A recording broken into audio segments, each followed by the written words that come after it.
It's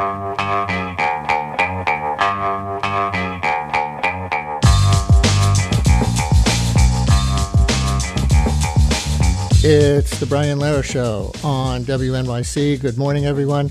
My team and I are taking a holiday season break today, and we're re-airing some segments from 2025 that we think you'll enjoy or enjoy again, lightly edited for clarity and time. So we can't take your calls today, but we can offer you free tuition, as we will spend most of the show in school with Jared Fox on taking his science students outside, American Federation of Teachers President Randi Weingarten, her take on teachers as defenders of democracy, and this fascinating lesson we got from a political philosopher about socialism yesterday and today, now that New Yorkers have elected Zohran Mamdani mayor. Here we go.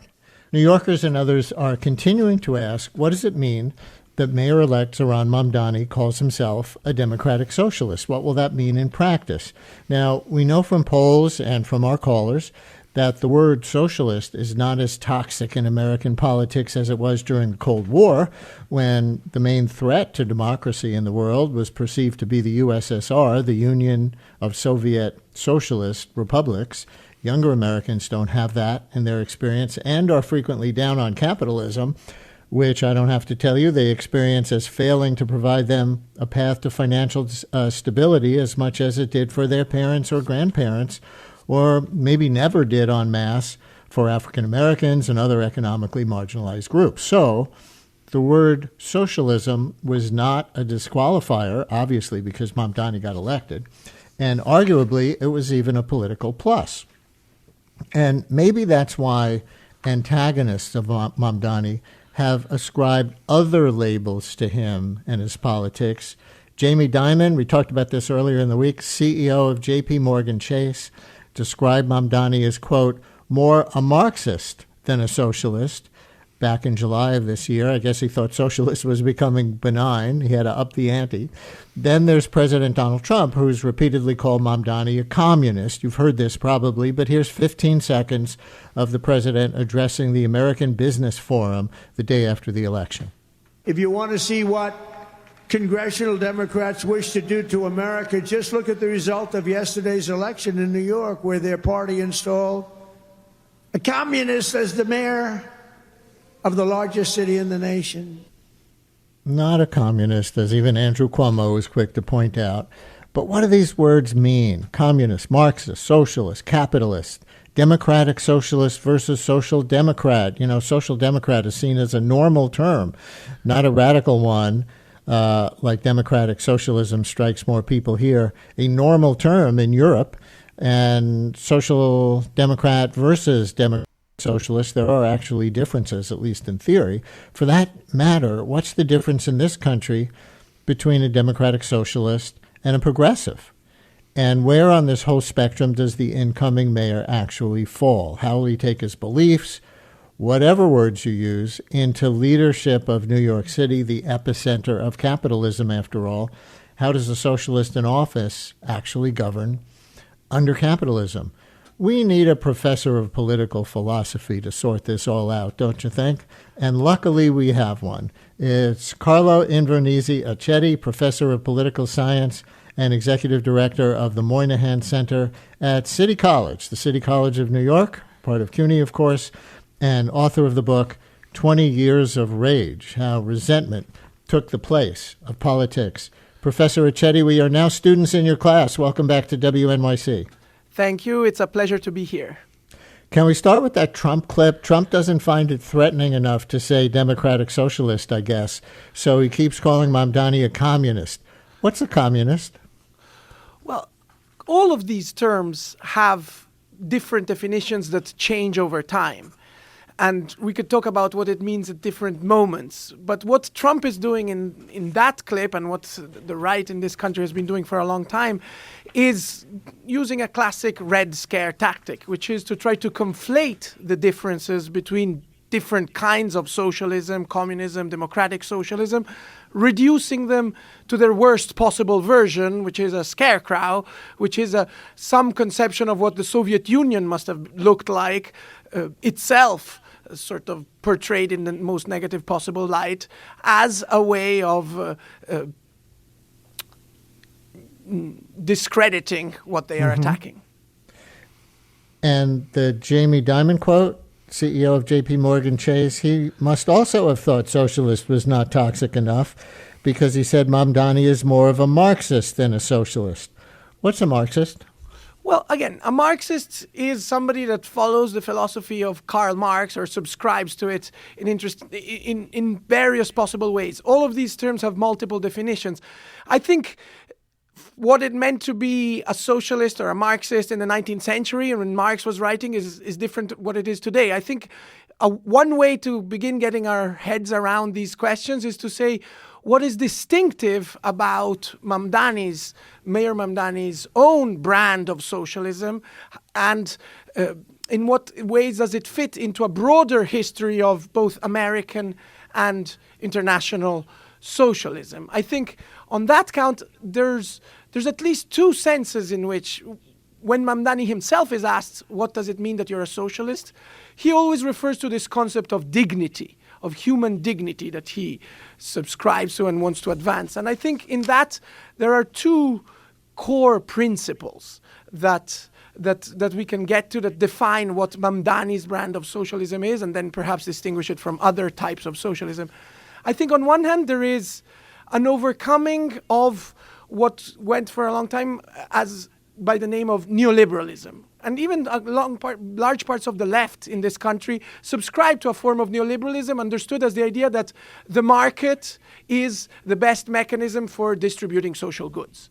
And that was an idea that even parts of the Democratic Party subscribed to in the 90s and early 2000s.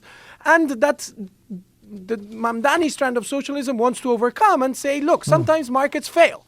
Sometimes markets are not the best way of distributing social goods. So, for instance, we can decide that if a city like New York becomes too expensive, we can freeze the rent and not allow the market to do whatever it thinks is the best. That's one thing, an overcoming of neoliberalism. Another more distinctive aspect of Mamdani's socialism, I think, relates to a more recent feature of the left in this country, of the Democratic Party, is a particular way of politicizing identity politics, of identity matters. For at least the past 10 years or so, what went by the name of woke was a particular way of politicizing identity issues that had a certain number of features that I think proved in some ways unpalatable, both for the left and the right. And I think Mamdani's socialism represents a way of overcoming that too, of repoliticizing identity, for instance, his Muslimness, in another way that's more universalist, that's not victimizing or recriminative like woke was. He is post-neoliberal, post-woke, and that's what standing for dignity means. Well, when Trump would call Mamdani a communist during the campaign, endorsing Andrew Cuomo, Cuomo would reply that no, Mamdani isn't a communist, he's a socialist, but then criticized him for that. Here's Cuomo on Election Day. Socialism has never worked anywhere on the globe. Not Venezuela, not Cuba. It's not going to work in New York City. So he used Cuba and Venezuela as representative of socialism. Didn't say anything about Europe's social democracies, for example. Where do Cuba and Venezuela actually fit in to any global definition of socialism, and how much might they apply to Mamdani's definition of democratic socialism? Well, that's right. Everything's in the label, and I think not at all. The whole point of the US tradition of democratic socialism is to distinguish itself from the Soviet socialist tradition of the USSR, and then from the Bolivarian Venezuelan tradition, the Cuban tradition. What, from the time of Eugene Debs in this country in 1912, who ran a socialist campaign in 1912 and got 1 million votes, up to Students for a Democratic Society in the 1960s, and the whole socialist tradition in the United States has always attempted to work within the American framework of democracy. So there is an American tradition of socialism that I think Mamdani is self-consciously inscribing himself in and trying to move ahead, that works within the American constitutional framework, accepts democratic principles and norms, and tries to advance the values of dignity, equality, universal values of freedom, equality, and fraternity, if we will, within an American framework. And that is very different. And it's very important to distinguish, therefore, democratic socialism from other strands of socialism, like the Cuban, the Venezuelan, or the Soviet, or even the Chinese ones. That is another type of willful confusion that enemies of Mamdani are trying to foster in order to delegitimize him. Here's a clip of Zohran Mamdani on CNN after he won the Democratic primary on June 26th. In this one, CNN's Erin Burnett asks about another ism, capitalism. Do you like capitalism? No, I have many critiques of capitalism. And I think ultimately the definition for me of why I call myself a democratic socialist is the words of Dr. King decades ago. He said, call it democracy or call it democratic socialism. There must be a better distribution of wealth for all of God's children in this country. And that's what I'm focused on, is dignity and taking on income inequality. Mamdani with Erin Burnett on CNN. So Professor Mamdani often uses that Dr. King quote to define democratic socialism, a better distribution of wealth for all of God's children. Was Martin Luther King a socialist? Well, I think that's another really interesting move by Mayor Mamdani in inscribing himself in this distinctively American tradition of socialism that is democratic, and of course that Martin Luther King belonged to. Martin Luther King is another person whose legacy has been tried to be reinterpreted both by critics and by friends to sanitize it and simplify it. One of those things that I think is particularly interesting of Mamdani's brand of socialism, I was saying, is that attempt to move past the woke approach to identity issues and to reconfigure identity politics in a more universalist vein. And in that sense, I think the recovery of a figure like Martin Luther King, who during the civil rights movement absolutely thought that to advance civil rights for African Americans was co-original and inextricably inseparable from class politics and advancing the conditions of workers in the United States too. So this has been a long-standing debate even recently in the American left, whether identity or racial issues are prior to or separate from class or income distribution issues. And Mamdani here is, by appealing to Martin Luther King, is making a very valid point that they cannot be separate. They are co-original. And if you want to solve class issues, you cannot abstract from racial issues. And if you want to address identity, racial issues, you cannot abstract them from class issues. Mel in Manhattan, you're on WNYC. Hi, Mel. Hi. I just wanted to say a couple of things about the word Marxism. The first is that every socialist organization since the 19th century, DSA included, and socialist organizations of a very different stripe, study the works of Karl Marx. I'm sure you could find it on DSA's website. And secondly, what Marx meant in the 19th century is certainly, now people use it. Well, you're a Marxist. That means you're a terrorist. That means you're a part of a guerrilla army that wants to, attack Washington, D.C., or something like that. It's far from what Karl Marx meant. In the Communist Manifesto, the main reason that he wrote the manifesto, he and Engels wrote the manifesto, is to say that the liberation of the working class must be done by the working class itself. In other words, workers organizing themselves. And he used the word communism to distinguish it from socialism, which in those days, socialism tended more to mean schemes by some thinker who I'm going to come up with some way to reorganize society. And what Marx meant was simply, no, there are already active people, working people trying to organize for their own liberation.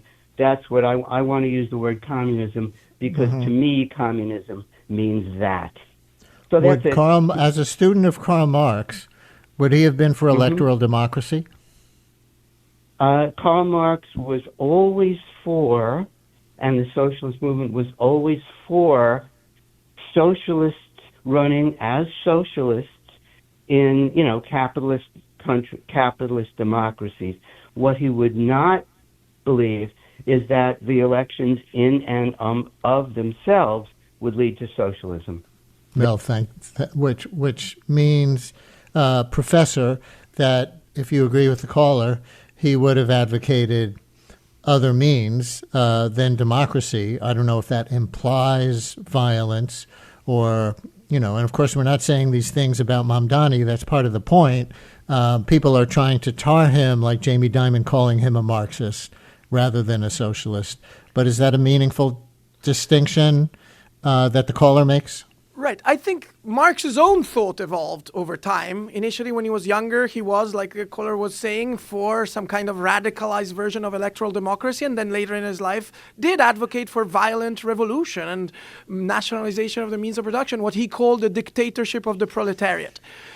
And just like Marx himself evolved, there's many different strands of Marxism. Some which do advocate violent overthrow of existing bourgeois institutions, and others which don't. It seems to me pretty clear that to the extent that he refers to Marxist thought, Mayor Mamdani belongs to a democratic, non-violent, American tradition of interpretation of Marxist thought that others, members of which we haven't mentioned. I mentioned Debs, we mentioned Martin Luther King, Michael Harrington, the founder of the Democratic Socialists of America organization, was also always actually thought we should work within the Democratic Party ticket. He described the DSA as the left wing of the possible, advancing always an agenda of dignity, of equality, but within existing institutions. So there's many Marxisms, but to the extent that Mayor Mamdani is a Marxist, he's certainly not a extremist, revolutionist, or violent, or terrorist, other things that he has been called by lazy people who don't want to actually understand what tradition he belongs to. So here's another Mamdani clip. This is from a YDSA, Young Democratic Socialists of America, conference in 2021. And this, as some of you listeners may know, went viral among conservatives over the summer, racking up at least 8 million views on X. You'll hear why. Let's take a listen. There are also other issues that we firmly believe in, whether it's BDS, right, or whether it's the end goal of seizing the means of production, where we do not have the same level of support at this very moment. And what I want to say is that it is critical that in the way that we organize, in the way that we set up our work and our priorities, that we do not leave any one issue for the other. Mamdani in 2021, he was already in the State Assembly at that time. And I guess, Professor, he likely wouldn't say that now in that way, but he did offhandedly in that clip say that seizing the means of production is an end goal that he, quote, firmly believes in. What does that mean he's after as mayor or anything else? Well, I actually think it's important what you said that he wouldn't say that today, because I said there's a history to Marxism, there's a history to socialism, and what it means to be a socialist changes over time. And I think Mamdani himself has evolved since 2021. I actually respect him and admire him for the fact that he has moved on from certain positions that he might have had 3 or 4 years ago. The campaign that he ran for mayor, and what moved him, we all remember that in January of 2025, he was at 1%. And he won this election with over 50% of the votes. So what did it take to get that extra 49%? Well, it took a transformation, an evolution of his message, which I think it's a wrong thing to say that what he actually represents is what he stood for 4 years ago and that everything else is cosmetic. I think everything else is political. It's an evolution of his message. All of the socialist, for instance, iconography has been taken out of his campaign. There's no use of the red or of the symbology of the hammer and sickle. He's not run as a communist. He's run much more as an economic populist that wants to advance a message of affordability and has on the way picked up a lot of allies. Even amongst various constituencies, amongst Muslims, among especially younger Jewish voters, amongst upper and middle and lower classes. So it's a much broader coalition than an exclusively Marxist or even just DSA constituency. And I think that's more power to him for that, because that's how you do politics. You got to make allies, you got to make compromises, and he's doing that. So I don't think the truth of Mamdani is 2021. The truth of Mamdani is the Mamdani that won this election as a broad coalition. I think Jeremy in Queens wants to go back to that CNN clip where Aaron Burnett asked him, do you like capitalism? And Mamdani said no. Jeremy, you're on WNYC. Hello. Yeah, hi. I mean, I definitely consider myself left of center, but I get frustrated. I've gone to a few DSA meetings, and when they throw around the term capitalism, like I'm looking at their website, capitalism is a system designed by the owning class to exploit the rest of us for their own profit. We must replace it with democratic socialism. I mean, to me, on the left, sometimes capitalism is used in this way, sort of like the way on the right they use socialism to discredit socialism. Capitalism, I mean, the reality is capitalism is very diverse. It exists in many different forms in many different countries. So that's frustrating to me, the way that capitalism is seen as the C word, kind of like cancer or something. Thank you very much. And this brings us to the last clip that we're going to play. This is from a conversation I had here with Nobel laureate economist Joseph Stiglitz for our segment 100 Years of American Capitalism last year. And you will hear what label this progressive economist uses for himself and how he distinguishes it from democratic socialism. This starts with my question about his label for himself, which is progressive capitalist. How different, after this whole 100-year arc of history, how different is your progressive capitalism, as you call it, from, say, Bernie Sanders' democratic socialism? Are they the same thing but using those competing words, or are they really different? No, they're very, very similar. And I sometimes say that if I had written the book in Europe, I would have subtitled my book focusing on a rejuvenated social democracy. And let me emphasize one thing that is in Bernie Sanders' language that is missing in my term progressive capitalism, and that is the role of democracy. If capitalism is going to work, it has to have systems of checks and balances, that there is a natural proclivity in an unfettered market economy for the agglomeration of power, both economic power and political power. And the agglomeration of political power has the result, you get under-regulation, you get pollution, you get domination of monopolies, you get inequality that can grow without bounds. Joseph Stiglitz here last year. So I'll turn that question over to you, Professor. How different is Zohran Mamdani's democratic socialism from Joseph Stiglitz's progressive capitalism? Right. I think not very different. I 100% agree both with Professor Stiglitz and with the previous caller that there are varieties of capitalism. And it's a mistake, by the way, that in part the left is itself responsible for the reasons you pointed out, because by symmetry, like the right wants to pinpoint communism as a bugbear, sometimes the left wants to pinpoint capitalism as a bugbear and then often reduces it to an essence that it doesn't have. So the left is responsible for this idea that there's only one type of capitalism. The reality is that's false. In the 1920s in the United States, we had laissez-faire capitalism. Then we had the New Deal, and there was a lot of state intervention and regulation into capitalism in order to make the system of private property sustainable, which involved a lot of compromises on capitalist principles. Since then, we've had, the Great Society, Social Security, lots of things that temper a pure capitalist system.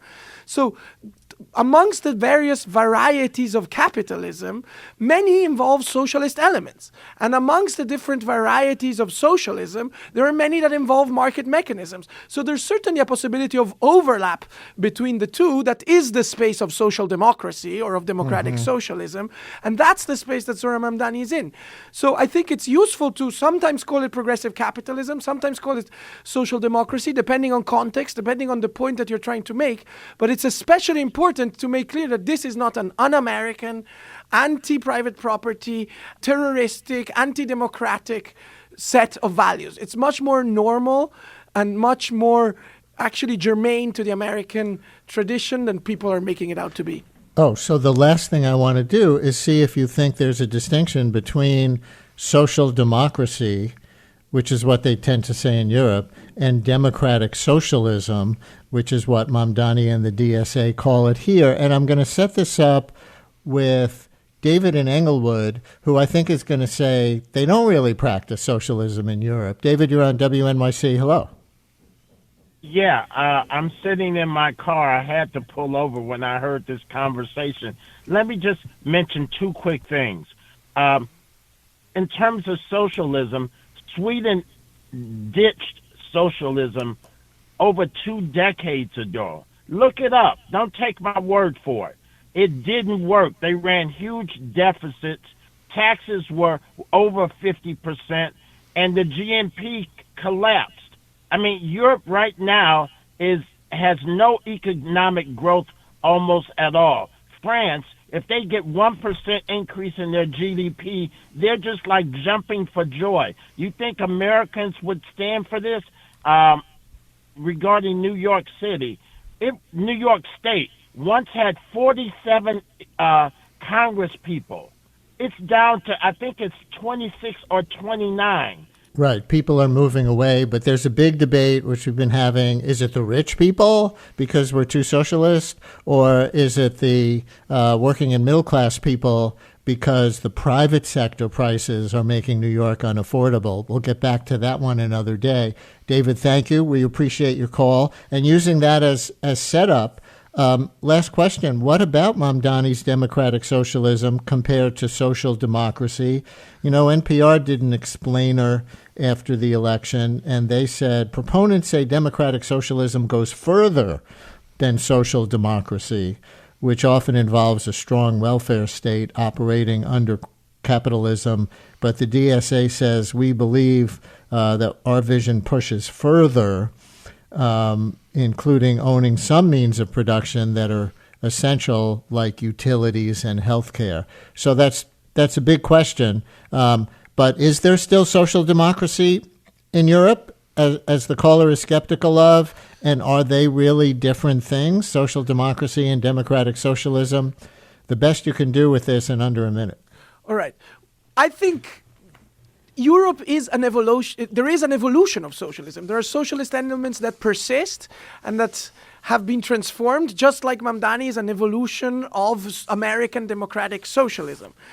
People get invested in distinguishing social democracy and democratic socialism. People in DSA do that because they want to hold out the possibility that social democracy might actually lead to something else. And they usually want to say, Bernie gives us social democracy, and that's a stepping stone to something more radical that might involve transformation in the balance of power between workers and employers at the workplace.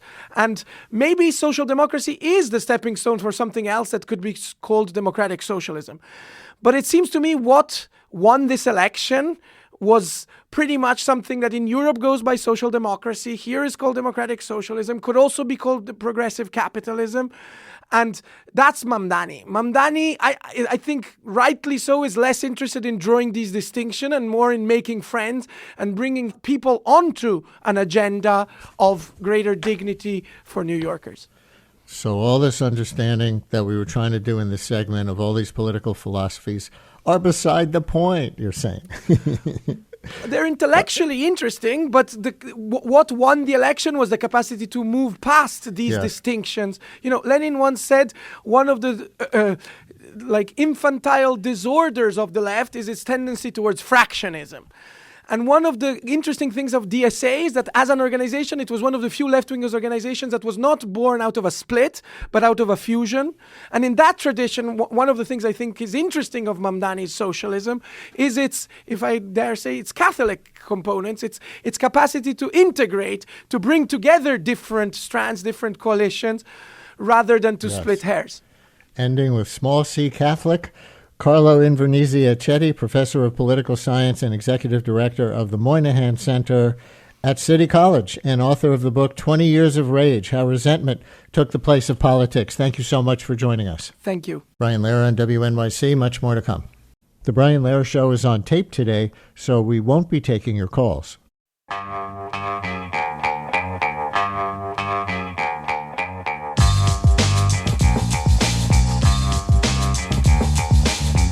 It's the Brian Lehrer Show on WNYC. Good morning again, everyone. Joyce Vance is with us. Some of you see her on TV as an MSNBC legal analyst. Some of you may follow her very active substack called Civil Discourse, which is largely about democracy and Trump-era court cases.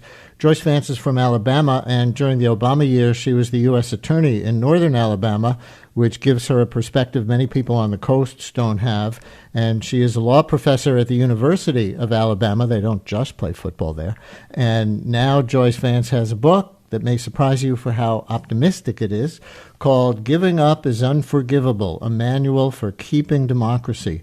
Joyce, thanks so much for coming on. Welcome to WNYC. Thanks for having me. Roll Tide.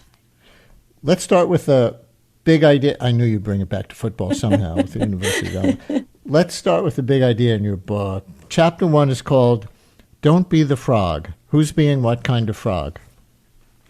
You know, this is the well-used metaphor that describes how people fail to react to dramatic changes as long as they're applied incrementally. So during the first Trump administration, we were the frogs in the pot. The temperature was turned up so slowly that for many people, perhaps not you and me and many of your listeners, but for many of our fellow citizens, the change was so gradual that they didn't begin to react to it until it was almost too late. Fortunately, Americans changed course and put Trump out of office at the end of his first term. And so the issue we face now is, can we respond in real time? Or because change sometimes is slow and incremental, we're of course living through a moment where it's less gradual. But when those changes are slower, do people simply let them become the new normal without taking action? You wrote that the rule of law has been bent but not broken. Where do you think the country is right now on the scale between rule of law and autocracy, or however you want to frame it? Yeah, so sure. I'm not a fan of sugarcoating where we are, and I think we're in a very dangerous position. I don't think we're in a position where we can't see what's broken and fix it, but it's a moment where Americans need to look very clearly at what we're facing, because this is a president who is trending toward a much more autocratic style of government, where instead of honoring the original structure set up by the founding fathers with 3 co-equal branches of government that act as checks and balances, we're now in an era of a nearly all-powerful presidency, with a president who's trying to make Congress and the courts less relevant, and courts and the Congress that in many cases seem far too willing to go along with that. Yeah, and you wrote that it's no longer necessary for a storm the palace coup moment for a dictator to take over a democracy. A would-be autocrat can come into power after winning an election, commandeering institutions, cloaked in an aura of legality, you write. And I think this idea of cloaked in an aura of legality is a very important concept for you, because I've seen you use it elsewhere. Yes? Yeah, it is very important because, you know, the modern day approach to controlling a country is not to go in and storm the palace, not to engage in a military takeover. We see that in its most extreme form in Putin's Russia, where he still holds elections, so he can claim to be a duly elected leader. Of course, he has done away with most of his opposition. But those are fake elections in Russia. You're not saying that we have that here at this point, right? No, we don't. And that's the important point, Brian. Being aware so that we can fight to make sure that when we go to the polls in 2026, and even when folks go to the polls next month in some state and local elections in this country, that we're still holding free and fair elections where American citizens have the ability to exercise their right. And look, we are in a moment where there's an effort to make inroads into those free and fair elections, whether that's this push to require proof of citizenship before people can register, or whether that's efforts at intimidating voters when they're at the polls This is now a new America where we have to be very aware of both our rights and the efforts to make inroads into them so we'll be able to vote in record numbers. Now, the review of your book in Kirkus Reviews, which I see you've sent to your newsletter readers, says the book is sometimes relentlessly optimistic. Given all that you've just laid out, how much would you describe the book or yourself as relentlessly optimistic? I am relentlessly optimistic because I'm a student of legal history in this country. And so, if we just take a snapshot of the current moment, there would be very little reason to be optimistic. But if we're willing to look at the longer trajectory of American history and to understand that the country has faced moments before where democracy has seemed to hang in the balance, or at least important aspects of it, then I think we can develop our understanding of how our institutions can be nimble and can reform themselves in a critical moment. Like, the history following the Civil War, where it was ultimately Congress that stepped up and passed new amendments to the Constitution that guaranteed citizenship and rights to Black people. That's certainly a seminal moment in our country's history where democracy stood in the balance and the institutions were up to the challenge. The lesson of that history, though, is that it's up to American citizens. It's up to the public, which in many ways is a fourth foundational institution of our democracy, to understand the importance of the moment, to support the institutions, if not the people occupying them that aren't doing their jobs, and to demand that the institutions do better so that we can move forward as a country. So I want to focus some questions on Chapter 6 of your book, which you labeled as the most important chapter, called We Are the Cavalry. And you write, the most important piece of knowledge to carry with you is that you are not powerless. For many listeners who may be feeling powerless these days, assuming they're opposed to what's going on, how are they not powerless? So I draw much of my strength in this regard from the lessons of the civil rights movement and foot soldiers, particularly in Alabama, who were relentlessly denied their right to vote and who found ways from a position of apparent powerless to fight back. I think the first lesson that we can learn from the civil rights movement is you don't have to fight these battles alone, and it's important to fight in community. So I've spoken with a lot of people on my book tour who've joined organizations like the League of Women Voters, which is, of course, open to men as well as women, and have found the opportunity there to work on some aspect of the right to vote that's important to them. I've talked to other people who've signed up to be poll workers or poll watchers.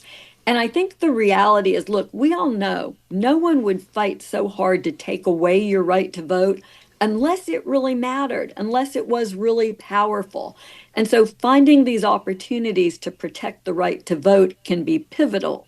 But that may not work for everybody. You may not want to go protest. You may not want to work in a voting place. What you may want to do is participate through the arts. You may want to go out and write songs or make artwork that people can use for inspiration. Many people are inspired through literature or through films. And I think the important thing for us to understand is, support for democracy comes in a lot of different flavors. There is room for each of us. And fortunately, we live in a world with the internet, which makes it awfully easy to find a place that you can slot yourself in. That's, I think, the challenge for all of us to find our own particular place in these next months. Listener question and a text message on election integrity. It says, a Republican toady bought Dominion Voting, the voting machine company, and Cleta Mitchell is in charge of election integrity. I think she was a lawyer in the Trump election denial era post-2020. I guess that era is still going on. But how would you respond to that listener? Yeah, these are important concerns. Cleta Mitchell was deeply involved in the efforts to overturn the 2020 election. We need to be on guard, and we have mechanisms for being on guard because we don't hold one national election in this country. We hold 50 state elections. And so it's at the state level that we need to make sure that we as citizens are doing due diligence. And if you're in a red state, like I am in Alabama, that might mean staying in tune with what your Secretary of State is doing in regards to the next election, what moves are going on. Elections are very local, and we have the ability to influence choices about things like voting machines in this era where there are now some additional concerns in that regard. But it's our friends and our neighbors who are running these elections, who are handing out ballots, who are overseeing the counts. We have every reason to have confidence in the integrity of these elections. We need to push back against narratives, many of which come out of the White House, that say that we can no longer trust our elections. That's the dangerous narrative.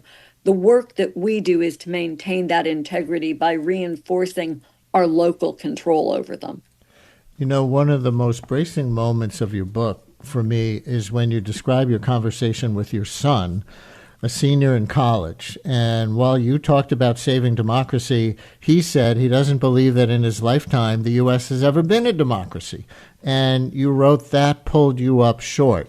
We definitely have callers to this show. Actually, here's a text right now. We do not have a democracy. We have a corporate plutocracy. And so that pulled you up short. And what was your reaction after your son said that? Yeah, it's really bad when your fourth child, your youngest child, schools you in an area where you're supposed to have some expertise. He really did that for me here. I mean, we've all struggled with the issue of turnout among younger voters, or why younger voters aren't out marching for democracy, because they, of course, are the people most impacted by the legacy of this administration. And so I think it's sobering to learn that they don't have the confidence in democracy that my generation has. On what you described as your relentless optimism for preserving or taking back elements of our democracy, Eric in the West Village is going to voice something that a number of listeners are calling or texting about. Eric, you're on WNYC. Hello. Hi, Brian. Thank you. And Joyce, I always appreciate your thoughts whenever I hear them.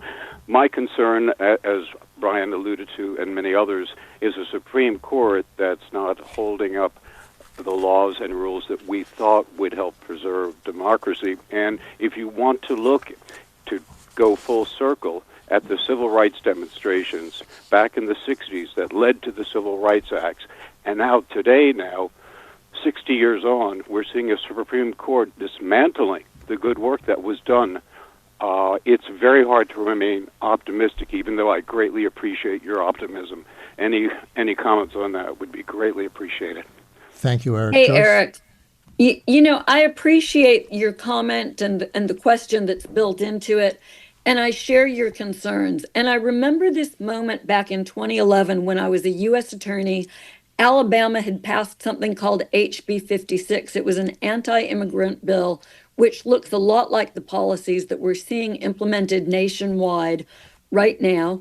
And a former federal judge who was acting as a lawyer in retirement, U.W. Clemon, had a parallel civil case to my government case challenging this measure. And I remember that after we lost in the district court, Judge Clemon said something to me that has stuck with me ever since. He said, in the 60s, because he was a civil rights lawyer before he went on the federal bench, he said, in the 60s, we could rely on the courts. And we aren't going to be able to do that anymore. We have to start relying on ourselves. We may have to go back to protesting. He was so far ahead of his time, as he often was, when he made those comments. But I believe that that's true, and that in many ways, the Supreme Court has disappointed us in this era, and they have failed to stand up and do their constitutionally assigned job as acting as a check on this administration. But, now they're hitting a moment where the consequences of their decisions in the criminal immunity case are really coming home to roost. They've given this president almost unhinged power by saying that nothing he does can be the subject of a criminal prosecution as long as it's an official act.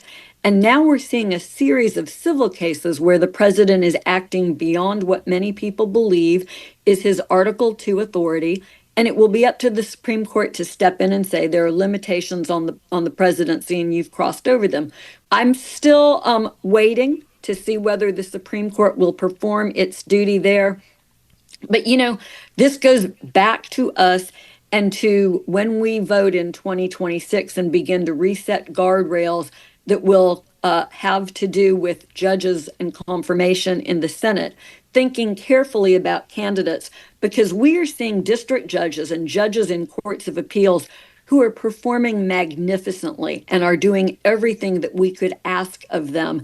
And the question is whether or not the Supreme Court will continue to shadow docket those judges, or whether we will be able to have a Supreme Court that will honor its obligations again.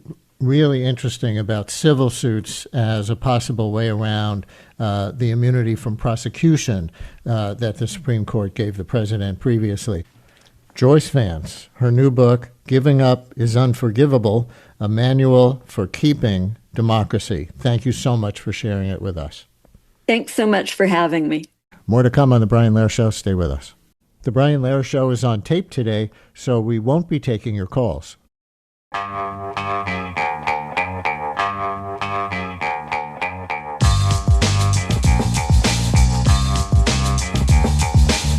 Brian Lehrer on WNYC. Teachers, hope you're having a nice day off work.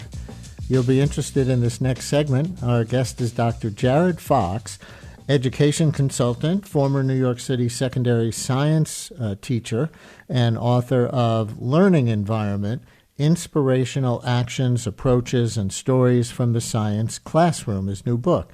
Jared taught science for 17 years in Washington Heights. He turned a city block into a lab, taking students outside to investigate their surroundings and then using what they found to engage with local community boards and agencies, so going way beyond the classroom and even the local park. The book is thoughtful, and it makes the case for experiential teaching that's attentive to the conditions shaping students' daily lives and how that approach can re-engage students and renew teachers. As Jared writes early on, quote, "We come to understand that the knowledge we already have about where we're from is deepened by getting outside, critically examining history, becoming community scientists, and partnering with local experts," unquote. So with that as prelude, Jared Fox, again, is author of Learning Environment, Inspirational Actions, Approaches, and Stories from the Science Classroom. Hi, Jared. Welcome to WNYC. Hi, Brian. Good morning. Thanks for having me, and thanks for elevating teacher voices and science on your program today. Do you want to introduce people to the book? Why did you write Learning Environment? What was it about science teaching that you felt wasn't being said? Yeah, I mean, the reason I wrote the book was because I was really trying to address what I saw as the student engagement problem in my own classroom from my own teaching practices. And it was a way for me to get my students outside of the classroom by engaging them in hands-on activities. And that's where I really saw their spark and interest in science. And the reason I wrote the book is because I left the classroom. I moved to a new city. I'm now located in the DC metro area. And it was a way for me to reflect on what I've been doing for the past 20 years of my career and also stay connected to the people, places, and partners that became so important to what I was doing in the classroom. And you write early in the book, we come to understand that the knowledge we already have about where we're from is deepened by getting outside, critically examining history, becoming community scientists, and partnering with local experts. I read that quote in the intro, too. What does it mean to become a community scientist? Maybe that's the phrase from that jumped out at people as something different.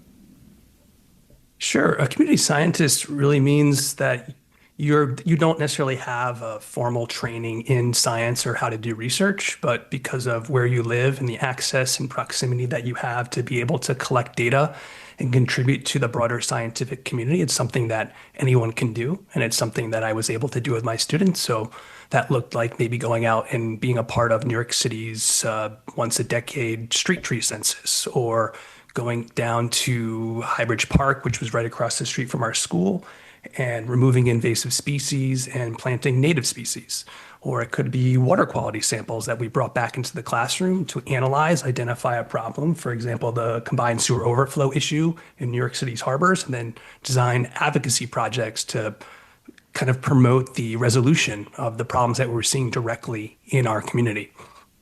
And you take us back to your first year of teaching when the honeymoon period faded, quote, an uncomfortable, almost sinking feeling in my stomach has replaced that mix of energy, idealism, and optimism I felt as a first-year teacher.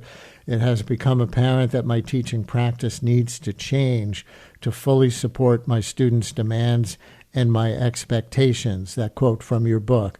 What was the first concrete shift? Well, let me ask you even before that. That was a pretty quick transition from year one, energy and idealism, to, was it that quick, year two, that you had that sinking feeling in your stomach?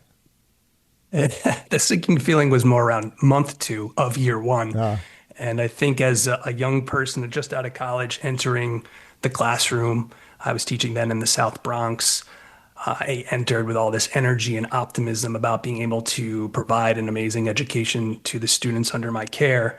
And I very much came to realize that the challenges that I was facing in my classroom were so great. And I had this feeling of, how am I ever going to meet the expectations I have for myself and what I would have for my students to meet. So at that time, I was teaching the way that I was taught. So it was an overhead projector back in those days, a laminate sheet of paper, putting notes on the board, copying the notes into your notebook, and students' heads were going down into their elbows. That was not an ideal way to be teaching. So that was really what made me awaken to a new way to engage students was needed. And one of the ways to do that was to take students outside of the classroom. Let's hear from a science teacher, Andrea in Queens. You're on WNYC. Hi, Andrea. Thank you for calling in. Hi. Thank you for taking my call. I live in Queens. I work on Long Island. I've been a teacher for 23 years, teaching mostly AP Biology and AP Environmental. But I have to say that taking the kids outside, there's a fantastic program called Day in the Life. I know New York City does it, and Long Island does it as well. And the kids get to go out, they take soil samples, they take water samples, they do seining, which is basically fishing, which they absolutely love. And they remember it forever. It's a great program. That's a great story, Andrea. Thank you very much. Let me go right to Rick in Queens, who says he's a middle school science teacher. Hey, Rick, thank you for calling in. Hi, thank you for taking my call. My question was, and it's a statement in the question, we across the middle school are noticing among our students that there's a conceptual deficit. What I mean by that is that for us, we are in a city, we're in the school, in the city of New York. We're limited as far as where we can go out and get our hands on. So a lot of times when we're giving conceptual ideas to our students, we're noticing that they read, or they can decode what they're reading, but they're not translating that into conceptual thought. My concern is that, and curiosity about what that stands for, future of science research, as we know that most of the new findings are based on old research when someone looks at it and can reconceptualize it as a different way. And it seems like whether it's, I use the example all the time of that when we were younger, we had 20, 30 numbers in our heads. We don't do that anymore. We don't use that part of our brain that same way. So I'm curious about what he feels might be a great solution to get that conceptual thought back into movement. Jared?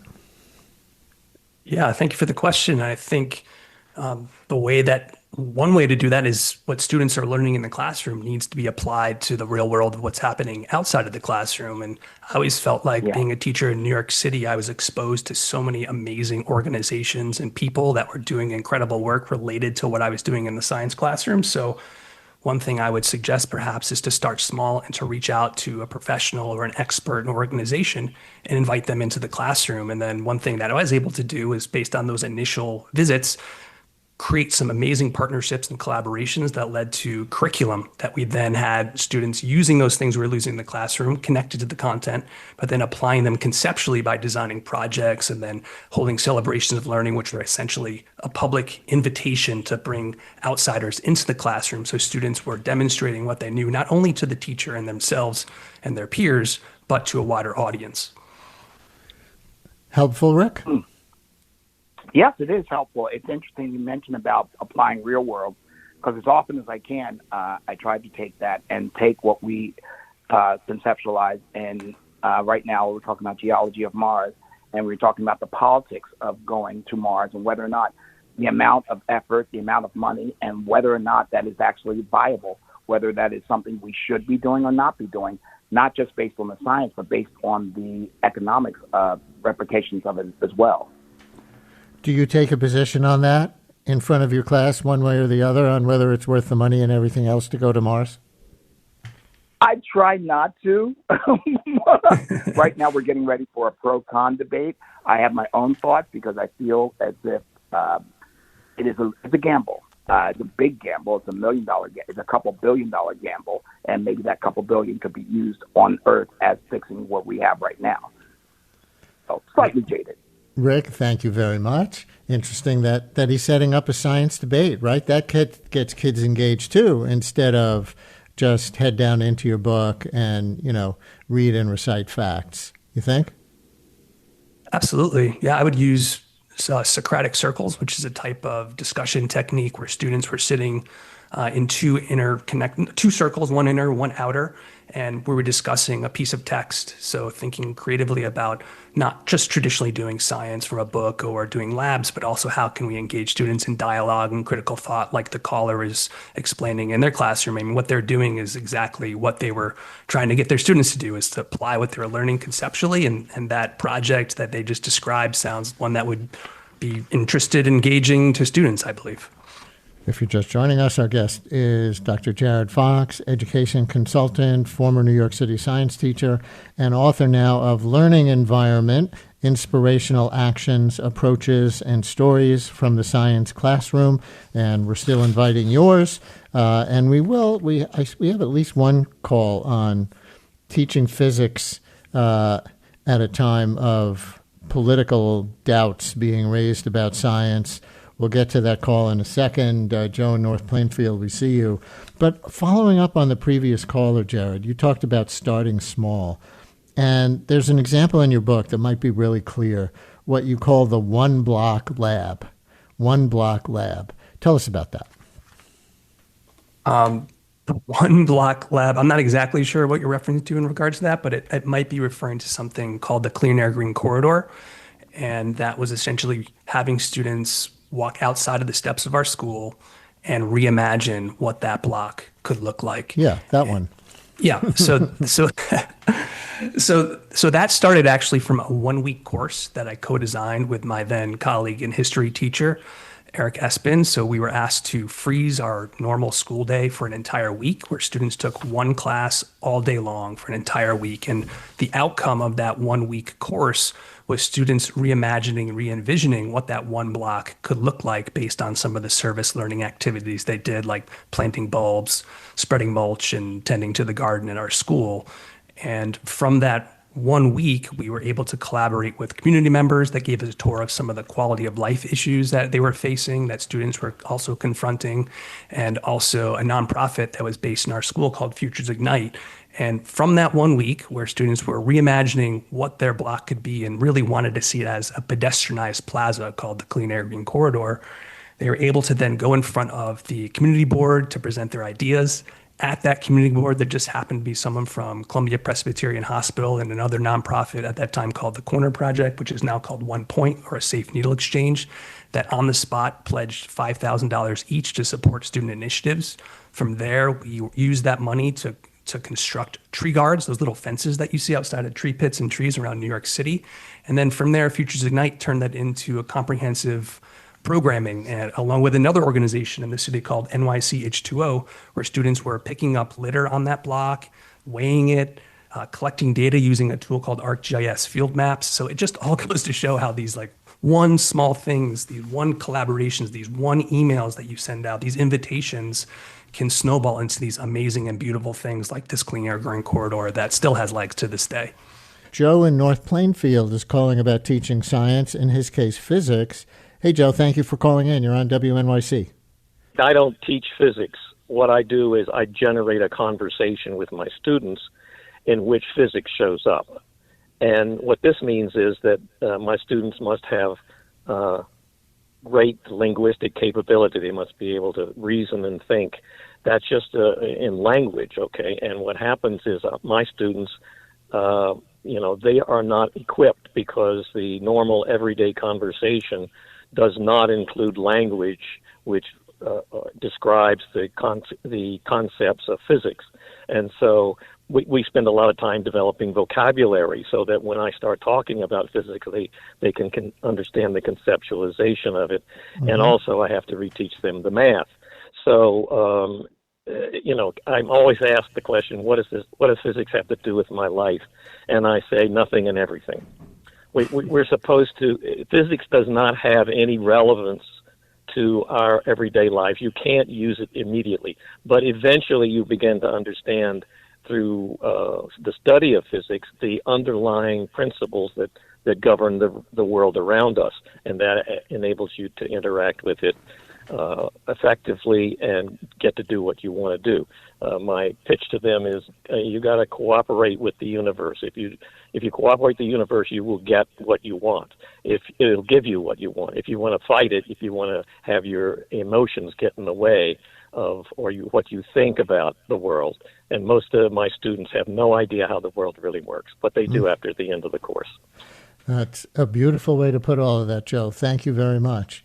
Jared, I'm thinking of another thing from your book that I can raise in relation to that call, but any reaction to Joe in North Plainfield? Yeah, I think what Joe is describing is exactly what needs to be happening in the classroom, is that you need to demonstrate to students the relevance of the subject matter. And I think what Joe is also speaking to, and it comes clear in what he's saying, is his passion for the subject that he teaches. And that's another part of this conversation for teachers, and to find something that you're passionate about or interested about, and find a way to bring that into the classroom so you can share that love of the content area that you teach with your students. So I agree with everything that Joe was saying there. And on immediate relevance to people's lives, he says, physics may not seem to have any to the kids, but in the introduction to your book, you write, my students and their families have not been immune to the increased cost of living. Some who once lived only a short walk away from the school now must commute from much further afield. And you write, in class, we learned that their displacement did not happen by chance, but instead was connected to intentionally planned policies. That sounds political. How do you weave that into a science class? Yeah, that is a little political, isn't it? And one of the ways I didn't try to get directly into politics, but a big part of my course, my environmental science class, was looking at a topic called environmental justice.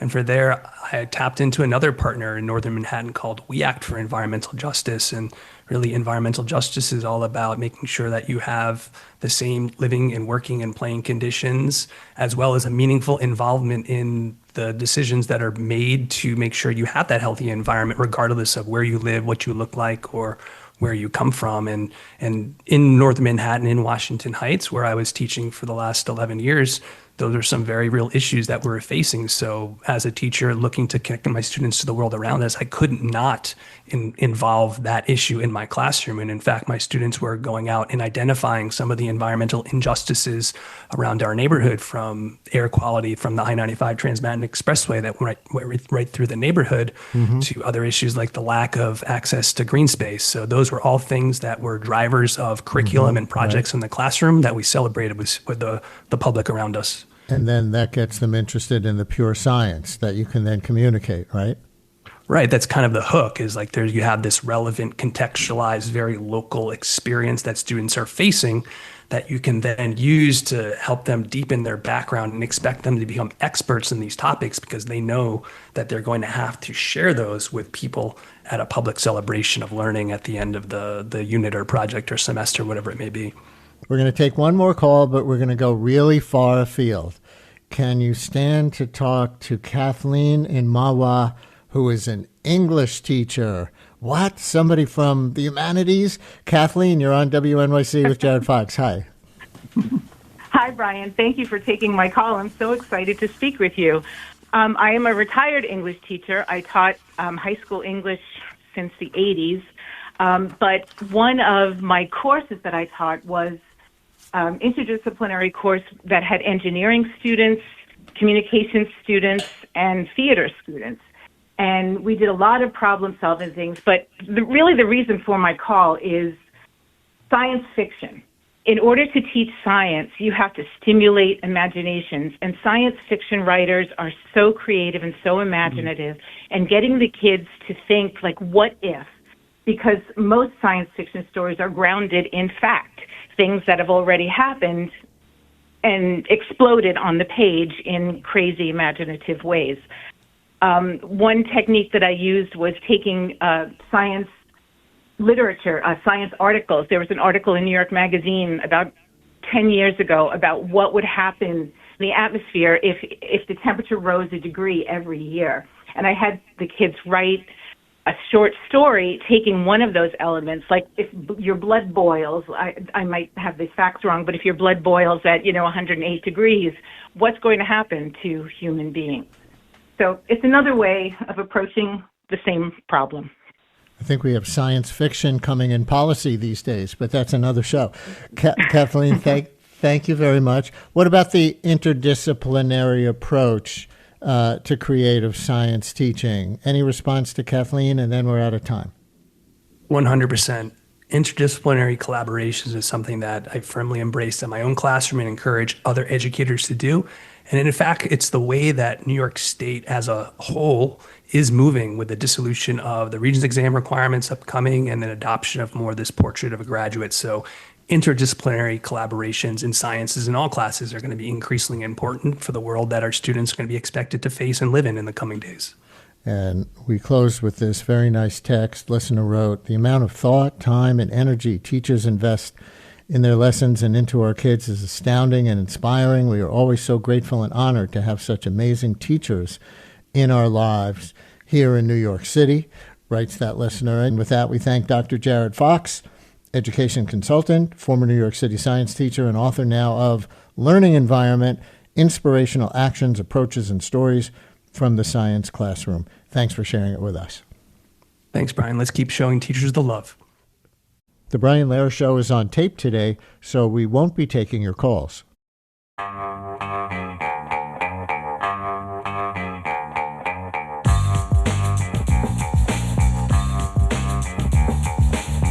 It's the Brian Lehrer Show on WNYC. Good morning again, everyone. Teachers are on the front lines of democracy. That's the argument made by Randi Weingarten, president of the American Federation of Teachers, former president of the local New York City chapter, in her new book, Why Fascists Fear Teachers, Public Education and the Future of Democracy. In it, she traces a long history of authoritarian leaders, Hitler, Mussolini, Putin, and she cites right-wing activists here in the United States seeking to control or discredit teachers. Why? Because she says education cultivates the habits of democracy, critical thinking, pluralism, opportunity, and collective action. We'll talk with Randi Weingarten about why she believes public schools are democracy's engine and what she thinks today's attacks on teachers reveal about the political moment we're in and what she thinks anyone should do about it. We'll also get into some issues in the news, like why she recently quit the Democratic National Committee. Randi Weingarten, welcome back to WNYC. Oh, Brian, it is my honor. Every time I talk to you, I feel, the connection to New York City. So thank you for having me on. That's very nice. Thank you very much. And listeners, we love to hear from you. Did a teacher in your life help you think more critically or help you see your role as a citizen differently? How has your experience with public education shaped the way you view democracy? President Trump and his allies argue schools don't always open students' minds, but sometimes indoctrinate them from the left. You can say that too. 212-433-WNYC, 212-433-9692. Call or text. So, Randi, the book is on the bestseller list, I see, number 10 for nonfiction per the New York Times. Congratulations. Thank but first, you.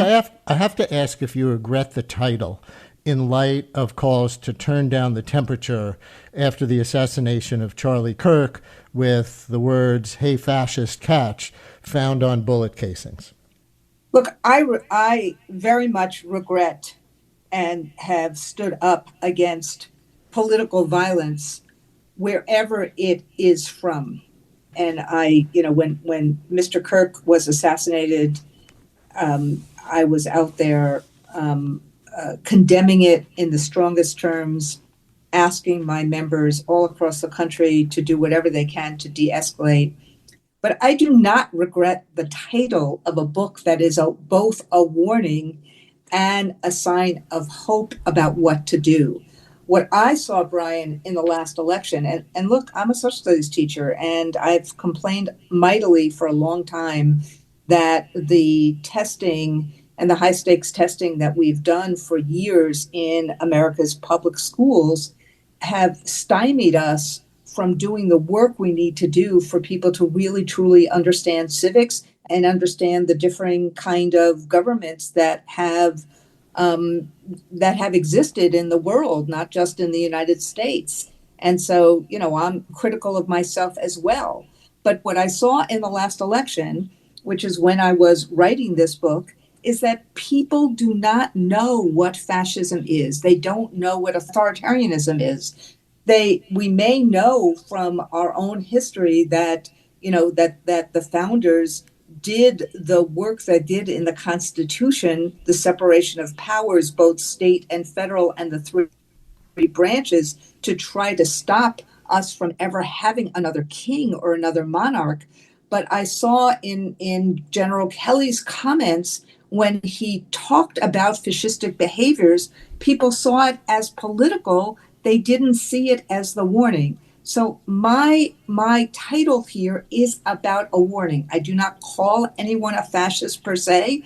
I talk about what fascistic behaviors are, and I think it's really important that people see it and understand it. On people not knowing what fascism is, I guess critics of using that word in the title of your book, fascism was a specific government system in a specific time and place. The New York Post is criticizing you for the word, quoting the book. When you say you don't call anyone a fascist, they quote the book, "Democracy is people power, but fascists want one leader or a small group of elites to have all the power."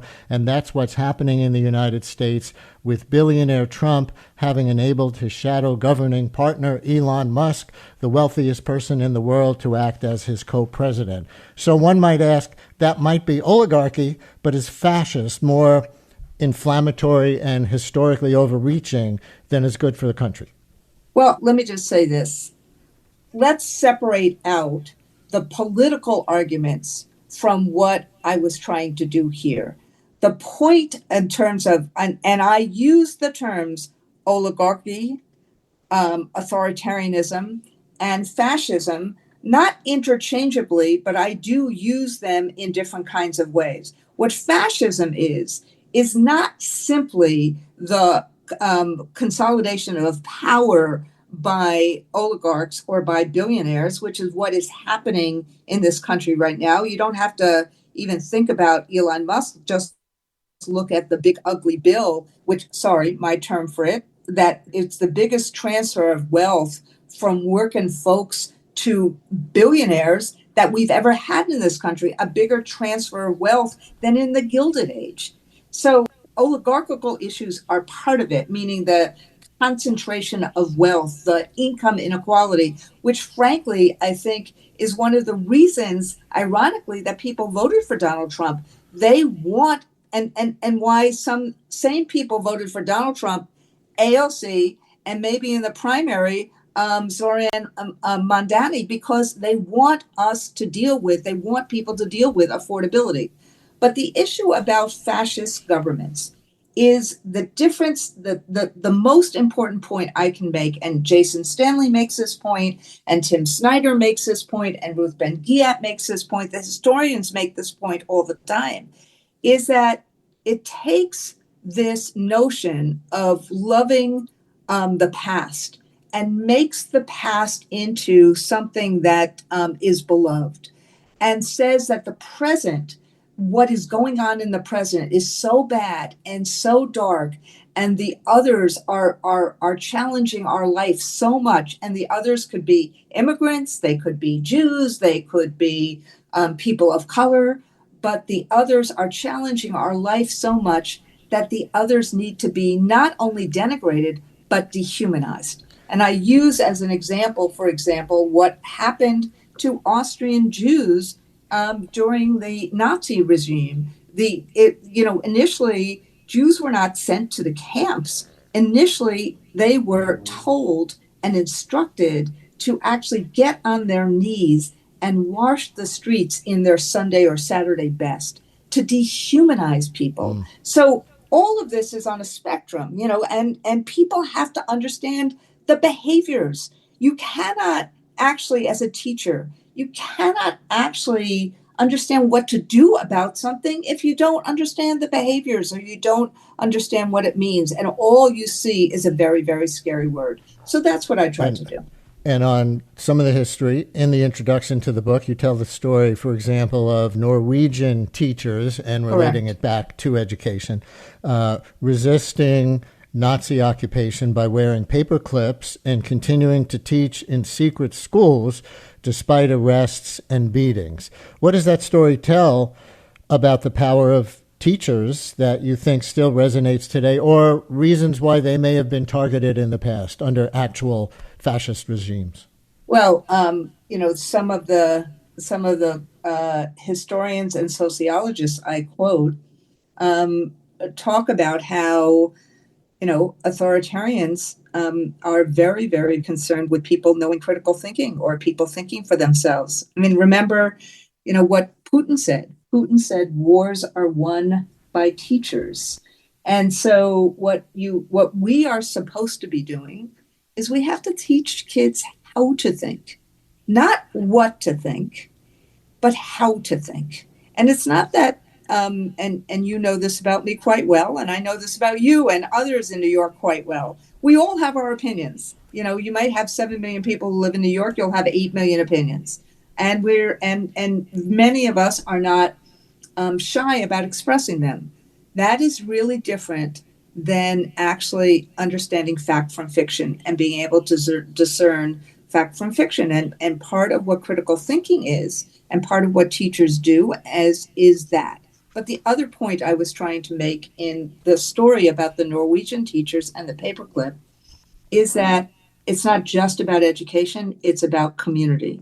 And what schools do, and schools, whether it's in New York City, whether it's a neighborhood school, or whether it's a school anywhere in the country, schools become centers of community.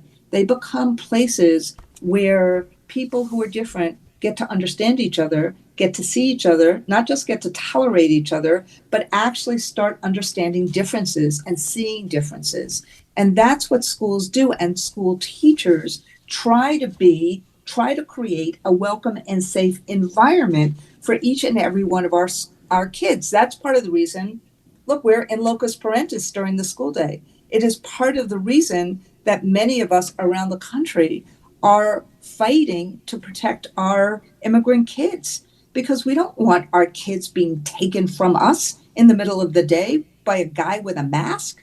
And so you see in the LA corridor programs of parents and teachers walking kids to school. You see so many places where we are saying, and frankly, we sued on this, saying to Donald Trump, I wrote him the first day of his administration, asking him, begging him, do not lift the sensitive locations memo that basically said ICE can't go into churches or synagogues or mosques or, schools or hospitals. But that's who teachers are. It is both about the pluralism, about creating a safe and welcoming environment, and then it's about the education. And the most important aspect of education these days is we have to actually engage kids, and we have to find ways that they learn to ask questions, to problem solve, to critically think. We are competing with social media every single day. So critical thinking, which was really, really important to the founders, is really, really important today. Randi Weingarten, our guest, president of the American Federation of Teachers, author now of Why Fascists Fear Teachers, Public Education, and the Future of Democracy. John in Queens, you're on WNYC, a retired teacher, I see, social studies. John, you're on WNYC with Randi Weingarten. Hey, good morning, Brian. Good morning, Randy. Good morning, John. I am a retired social studies teacher. I'm out here in Queens in an area that is the most diverse area in America and, probably the world in that case. And I was a social studies teacher in middle school, and in 2017, had several students who parents were going to hearings for their status, and they couldn't focus. They had to sit in the principal's office that day just because of their worry, and that's sad. It's sad, but my point is that you're talking about authoritarianism and fascism, and I am of the belief that fascism should kind of be reserved to that time and place of Italy with Mussolini.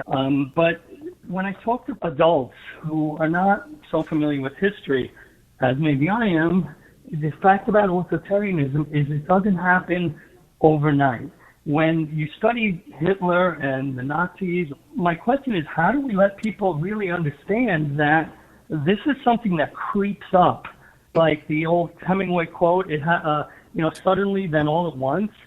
And John, I'm going to leave it there. Thank you for putting those things on the table, including that specific question. Randy. So, look, Brian, I think John answered your question about why I don't regret the title better than I did, which is that it's a warning.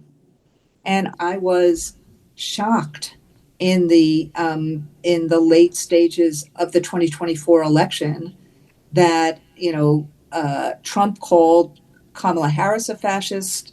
The two generals that worked for Trump were very concerned and tried to create a warning, but people don't know what it means. And part of my job as an educator, not just as a union leader, is to actually try to teach. And that's why I said very clearly in the book that I was not going to call anybody per se a fascist, because that was not my point. My point is a warning. But my second point, which is what John just did as well, is what do we do about these things? We can't escalate. We have to de-escalate. And part of de-escalating is what teachers do in classrooms every single day. And that's why I wanted to talk about the teachers who are my heroes, who every single day are trying to create a safe and welcoming environment, are trying to ensure that our kids are engaged. That day that John was teaching, that his kids' parents were going through a process of becoming American citizens, of course the kids are going to be worried. Kids feel everything that is going on in home or everything that's going on in society. And we as teachers have to understand it and have to actually meet kids where they are. You point in the book to figures like Chris Rufo, the conservative activist, who called for a, quote, siege strategy against schools, you write, and Mike Pompeo, former Secretary of State in Trump 1, who labeled you the most dangerous person in the world. I don't know the context for that, but what do those kinds of attacks tell you about why public schools and public school teachers have become such prime targets? So let me actually go through the rest of what Mr. Rufo did, which is his point was that in order to create a universal voucher system, meaning in order to create a system where there's a fragmentation of schooling all throughout the country, that you have to create universal public school distrust. So the point that they're trying to make is that they don't want public schooling. And frankly, we have seen that since Brown versus Board of Education. There's always been a pushback to trying to create a system that is about opportunity for all. And whether it is fighting about the money or whether it is fighting because they don't want kids who are LGBTQ to use bathrooms in a certain way. I mean, what you see here is the use of public schooling as a culture war as opposed to off limits. And I think it should be off limits. I think our politics should be outside of schools, not inside schools. And I think what we should be doing in schools is really trying to help all kids see the possibilities of their future, imagine the possibilities of their future. But part of that means that we get into questions, particularly in history, that are critical of the country, but show the struggle of what the country has done. And I think that's the power of our country, not the problem of our country. On leaving politics at the classroom door, as I think you were just suggesting, I think Tom, a New York City public school teacher, is going to push back a little bit. Tom, you're on WNYC. Hello. Good morning, Brian. Good morning, Ms. Weingarten. Yes, I'm a active New York City public school teacher. Randy, I have to tell you, there are many of us who are angry at how politicized the UFT has become. Many of us have withdrawn or reduced our COPE contributions. Tom, let me just say, there's a difference between what we teach. Look, there's a difference between K-12 and higher education. There's a difference between what we teach in classrooms. This is why I constantly say our job, and it's hard, but our job is helping kids learn how to think, not what to think. I mean, there is a value system that we believe in terms of treating people humanely, liberty, justice, opportunity. I'm not suggesting that we shouldn't do that. But, you know, the issue about the union can be as political as it wants, as long as it's democratic.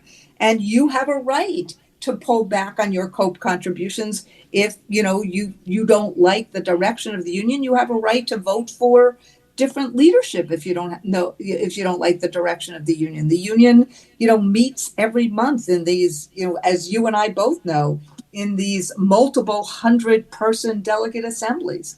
But that's different than schooling. Okay, and by the way, COPE, for those of you who don't know what COPE is, COPE are paycheck deductions that goes towards the union that they're allowed to use. It's voluntary. Tom, for politics, Tom, it's voluntary. It's Tom, a thank you for voluntary contribution Yes. that teachers may elect to do that goes for political work. Tom, thank you for doing my job in translating the acronym. I appreciate the big issues that you raised. And I'm going to ask a follow-up question on that, actually. Randy, and to your answer before, what about the critique from the right that many public school curriculum materials and teaching approaches have become what they would call too woke, telling students what to think from that point of view? When you say they shouldn't be told what to think, they should be taught how to think. Do you accept it at all? Does the union defend teachers' rights to teach from a more conservative perspective too, when they feel that they're not allowed to do that? Yes. But yes, I don't want to say but. I think what has happened, Brian, is that there are lots of issues around current events and how to teach about current events. And I think that there's part of the reason, and New York City is different than so many other school systems around the country, which are really led by an elected school board. So the curriculum in terms of New York City is set by the state and set to some extent by the city. And the issues become really, how do you deal with current events? How do you deal with like Howard Beach from years and years ago, where, you know, two kids were Yusuf fatally Hawkins, I hurt. think the name was, a black kid in a neighborhood where he didn't belong, quote unquote, right? Right. And then they were fatally hurt in that moment. And then what happened afterwards in New York City, when Rodney King was fatally hurt in LA, when George Floyd Well, not was fatally, but he killed. was beaten. Go ahead. He was beaten. You know, what I'm saying is that you're right. Sorry, my bad. Sorry. How do you, when people all across America saw the brutal assassination of Charlie Kirk. The real issue becomes for all of us, how do you deal with these events, and how do you help create an understanding when there is such a rife political divisiveness about all of it? And teachers have to figure that out on a day-to-day basis. So part of it is like in sometimes we get guidance, K-12, from a school system saying this is how you should deal with an event, this is what you should do. But many times we don't. And what ends up happening is you look at it through the lens of your own experience. But what teachers should be doing, and many of them in New York City do, and many of them around the country do, is you try to teach from a lot of different perspectives. You try to do a debate from different perspectives if you're in social studies. You try to, and one of my favorite debates when I taught at Clare Barton High School, and look, I don't think we should have, personally, I do not think we should have bombed Hiroshima and Nagasaki. I thought it was, I mean, in retrospect, I think it's wrong. But I would create a debate in my social studies, AP social studies class, about that and have people look at it from different vantage points and different views about it. That's what teaching is about. Do we get it wrong sometimes? Yeah, sometimes we get it wrong. But what happens in this environment today is getting it wrong then immediately means you want to hurt your enemies. Look at what Donald Trump said at Kirk's funeral after Kirk's wife said, "I forgive his killer." And Donald Trump said, "Well, I am not so forgiving. I hate my opponents." And so we have to find ways where we create a civil discourse, not create something where one hates someone who has a differing viewpoint than them. Let me ask you one political thing that pertains to you that's in the news. I see that you resigned your post with the Democratic National Committee of the Democratic Party, of course. In June, you questioned why the new DNC chair, Ken Martin, was, quote, not enlarging our tent and actively trying to engage more and more of our communities, unquote. What is Ken Martin not doing, more specifically, that you would want to see the Democratic Party do? So I did a very long interview about this in the New York Review of Books, but I think the election was very much about affordability, which most elections are. Am I better off today than I was a few years ago? Is my family going to have a future? Do I see a better life for myself and my family? And workers in America don't see it. And that's part of the reason why you see nationally and federally this huge, literally almost every election, you've seen a change from differing parties in the presidency, in the control of Congress. You see these huge swings because people are really dissatisfied. And you see this deep division, even on things that we should be together on, like the 250th anniversary of the Declaration of Independence. You see huge divisions on this, on political violence. We all should have been condemning political violence and de-escalating. So I think what happened is the DNC, I think, should be out there far more, not just making the contrast in terms of what Donald Trump is or isn't doing, but what do we need to do to help working people have the promise of America? How do we do that? And it shouldn't simply be, whatever the leadership in the Congress is saying. Once I saw that I couldn't help it from the inside, I just wanted to do this work from the outside and I'll always be a Democrat. I've been a Democrat forever. But I don't see the Republican Party doing any of it. I see the Republican Party basically being the party of the rich and basically wanting to suppress rights. And but I want one last question on that point in our last minute. Why do you think, as a stated Democrat who calls the Republican Party the party of the rich, that more working class voters have been trending Republican in recent elections than in the past?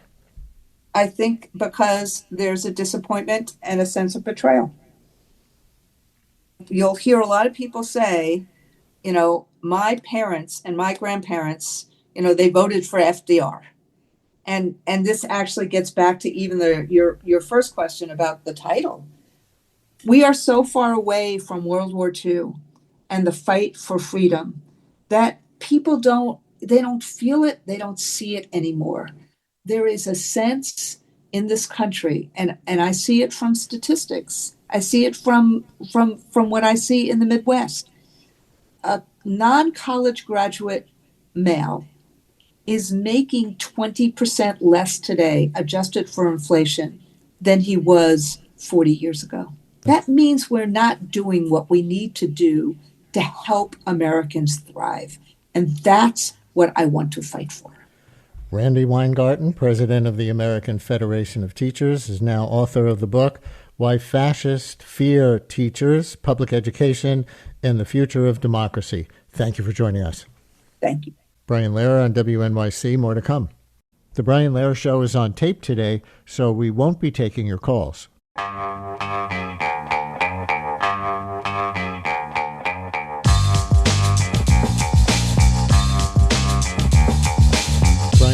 On WNYC, and we're going to end today's show with a midwinter cycling break. Now, you might not be up to braving the wind chill. I don't bike in the winter, but if so, you can look ahead to spring. First, we hear about the Rails to Trails movement, and then stick around for listener suggestions on where to bike, rail trail and beyond, near New York City but outside of it. But to start, have you heard of the Rails to Trails movement? Perhaps you know or participate in the conservancy with the same name dedicated to turning abandoned railroad tracks into walking and biking paths for the general public. It comes from a 60-year-old grassroots movement that saw the opportunity to make nature accessible as railroad lines were abandoned across the country. That was as commuting became more by car. PBS brings that movement to television with a documentary, From Rails to Trails. Here's the 30-second trailer narrated by Edward Norton. It's one of America's most unlikely movements. The fight to convert abandoned railroads to trails. There's no way of getting something as terrific as a trail without putting some work into it. A movement that met roadblocks at every turn. That is prime real estate. I'm Edward Norton, and this is the story of a national transformation from rails to trails. So joining me now to discuss not just the documentary, but the movement, because he's sort of the man, is Peter Harnick, co-founder of the Rails to Trails Conservancy and the Center for City Park Excellence at the Trust for Public Land, and executive producer of the documentary From Rails to Trails. Peter, thanks for coming on. Congratulations on this. Welcome back to WNYC. Thank you, Brian. Great to be here. And this is one of those segments where I have to do full disclosure, because I am a big Rails to Trails fan. My wife and I tend to build our summer vacations around rail trails for biking. In the last 2 years, we've gone to places along the Empire State Trail and the Harlem Valley Rail Trail, also the two paths along the Delaware, on both the New Jersey and Pennsylvania side, what they call the towpath, in the Lambertville, New Hope area. We've been to the wonderful Lake Champlain Causeway Bike Trail, which I know is in the film, and more, right. And we donate to the Rails to Trails Conservancy, so full disclosure. And that's wonderful. I had a mental picture of you just stuck in your studio 24 hours a day, not getting out. 23, yeah. You've biked over 200 trails across the country, I see. That's right, 207. Not that I'm counting. How'd the movement get started? Well, the railroads, back in the day when the railroads were the most powerful industry in the country and were dominating everything, they built 254,000 miles of track, which is much, much larger than the interstate highway system is today. And as the economics, it was overbuilt. And as the economics changed, they had to start abandoning some of them, and many of them got lost. But starting in the 1960s, people started realizing, wait a second, these are fabulous corridors to just walk on and bike on. and enjoy nature and everything else, and let's try and save them. And it isn't as easy as you think, which is what the film is about. But over 2,000 of them have been saved now, from short segments to several hundred miles long, and it's become a cornerstone of the new America. You do attribute the birth of the Rails to Trails movement to an individual named May Watts. Who's she? May Watts was with the Arboretum in the Morton Arboretum in Chicago, and she would go to England and walk. England has a wonderful system of just allowing people to walk through the backlands of all these properties without any restrictions. And she came back and said, A, we have to do that here too, because it's such a wonderful thing, and B, especially in the Midwest, where we used to have millions and millions of acres of prairie that have all been plowed under. There's hardly any prairie left, and the little bit of prairie that was left was alongside these railroad corridors because they had never been plowed. So she started the movement. I love this story because she actually wrote a letter to the editor of the Chicago Tribune, and people say, what good would a letter to the editor do? But it actually started the movement back in 1963. We heard a clip in the trailer of one of the opponents to a particular rail trail somewhere saying, this is prime real estate. So how much opposition has this movement faced? Because it sounds like, mom and apple pie sweetness when you describe it the way you do, but land use is always controversial in so many places. So what have the main sources of pushback been? Well, yeah, as you say, land is very controversial.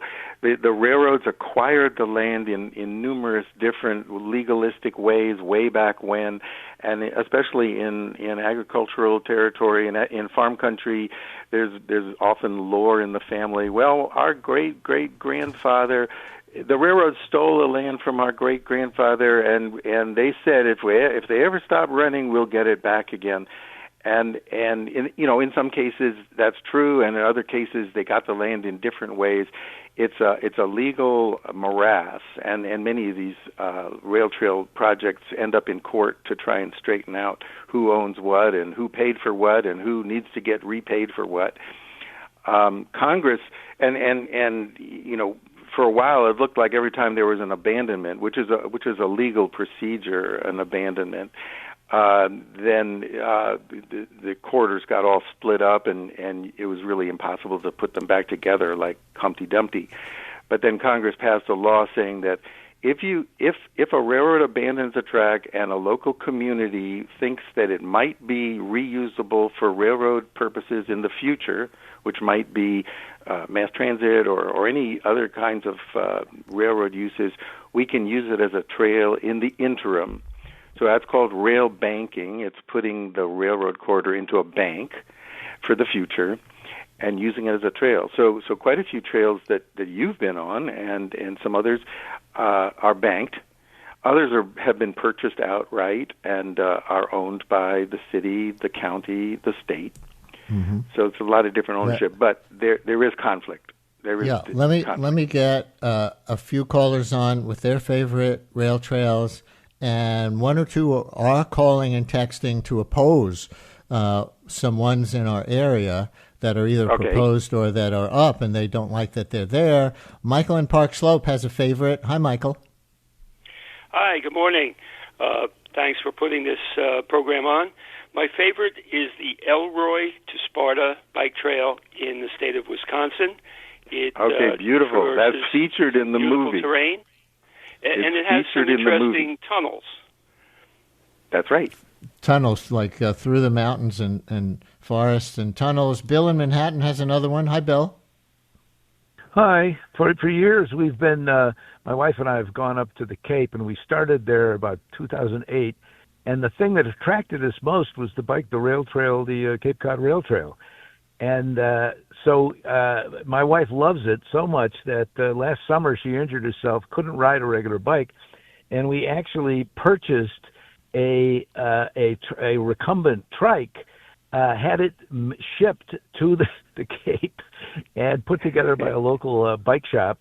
And so she was able last summer to enjoy her favorite thing on the bike. All right, here is one dissenter, at least in certain circumstances. Mark in West Orange, you're on WNYC. Hi, Mark.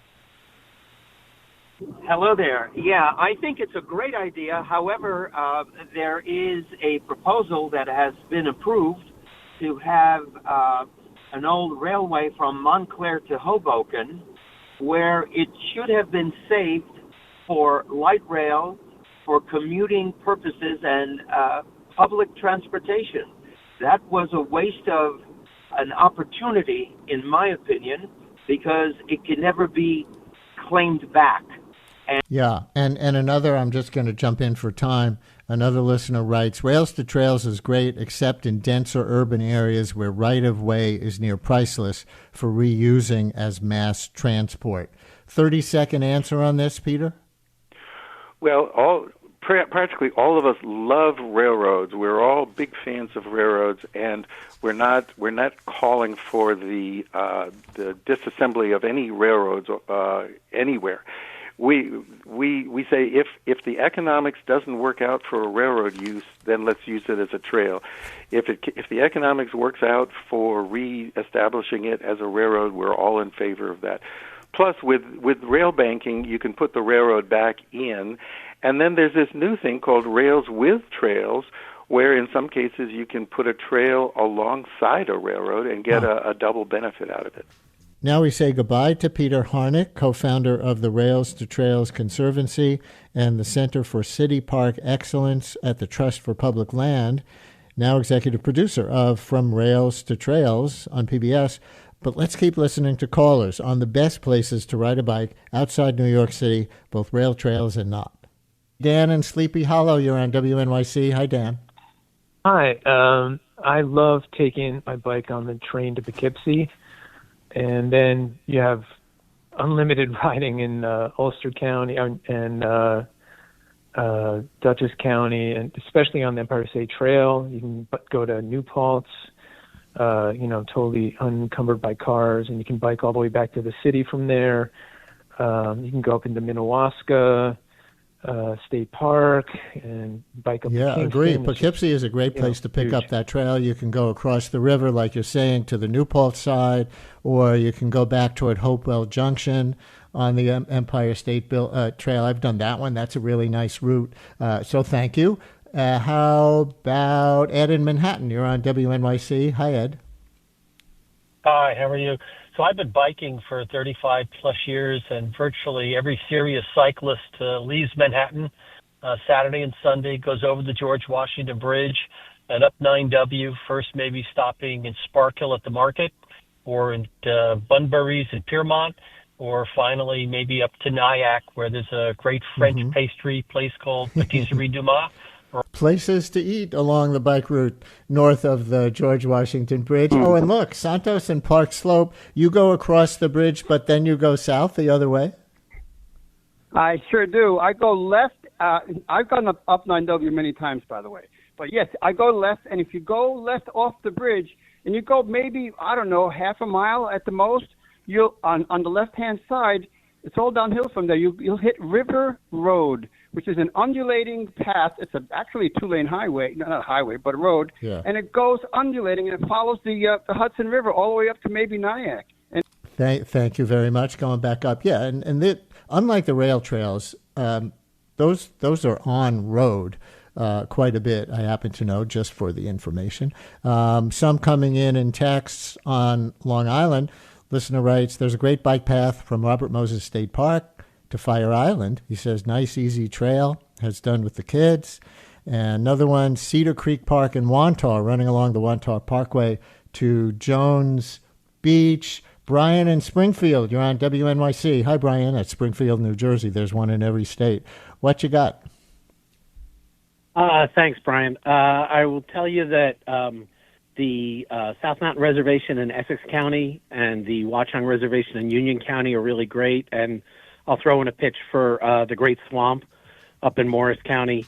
Lots of good riding. both trails, and also paved areas. So if you're not a super strong rider, there's still plenty of paved paths for you to go on, and really very enjoyable. I like to go up to Washington Rock in the South Mountain Reservation. It's a nice, easy ride, just a dog park. Brian, I got to cut you off there because we're out of time. Thanks for some more out-of-the-city bike riding tips. Brian Lehrer on WNYC. Stay tuned for all of it.